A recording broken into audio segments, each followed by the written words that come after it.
My name is Emily Carter, and I'm 29 years old. I grew up in a small coastal town where everyone knew each other's routines, secrets, and mistakes. In that place, nothing stayed hidden for long, especially pain. My childhood began with absence. My biological father left when I was still a baby.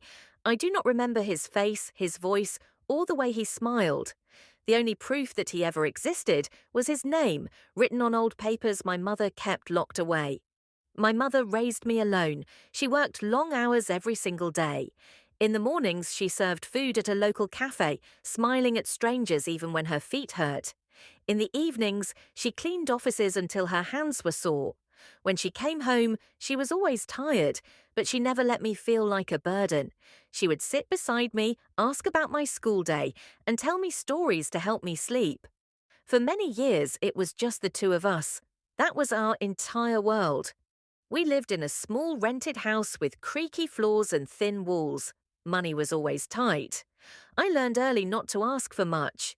Still, my mother made that house feel safe. She laughed often, even when life was heavy.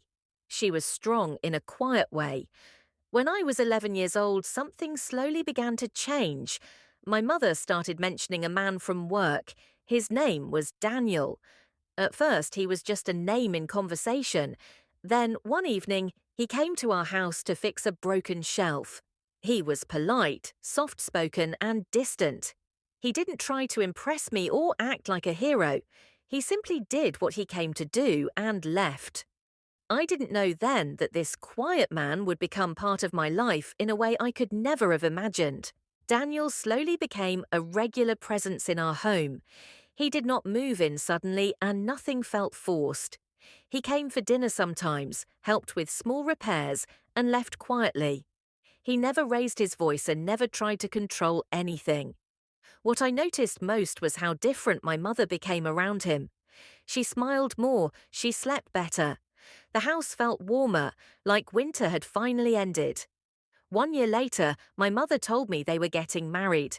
I remember sitting on my bed, holding my pillow, unsure how to feel. I was not angry, but I was not excited either. I did not feel like I was gaining a father. I felt like my mother was gaining a partner, and that was all. Daniel never asked me to call him Dad. He never acted like he owned the house or my life. To me, he was simply my mother's husband. Life settled into a calm routine. We ate dinner together most nights. Daniel cooked on weekends. He fixed broken things and paid bills on time. He respected my space and treated me like an individual, not a child that needed control. As I grew into my teenage years, I went through the usual storms. I argued with my mother, cried over friendships, and dreamed of leaving town one day. Daniel stayed neutral. He listened more than he spoke. He never crossed boundaries. He was present, but distant in the right way. Looking back now, I understand how important that was. Nothing inappropriate ever happened, nothing confusing, nothing wrong. After high school, I moved to another city for college. I came home during holidays, but my life slowly became separate. Daniel and I rarely spoke. He remained in the background, steady and respectful. I thought that chapter of my life was clear and finished. I did not know that real loss was coming and that grief would change everything. When I was 22 years old, my mother began feeling unwell. At first, it seemed small, fatigue, pain that came and went. We told ourselves it was stress. After many tests and long hospital visits, the doctor said a word that shattered our world: cancer. My mother grew weaker faster than anyone expected. The house filled with silence and fear. Daniel never left her side. He took her to every appointment, cooked every meal, and slept in a chair beside her bed when she couldn't sleep. I came home as often as I could, trying to be strong while my heart broke slowly. One night, my mother called me to her room. Her voice was soft, almost tired of speaking. She held my hand and then looked at Daniel. Then she looked back at me and said, "Promise me you won't let him be alone." At the time, I thought she meant emotionally. I promised without hesitation. 3 months later, my mother passed away. After her death, the house felt empty in a way I cannot fully explain. Daniel stopped talking much. He lost weight. He sat alone in the dark living room for hours. I stayed longer than planned to help him. At first, it was practical: cooking, cleaning, making sure he ate. Slowly, we started talking about my mother. We shared memories. We cried.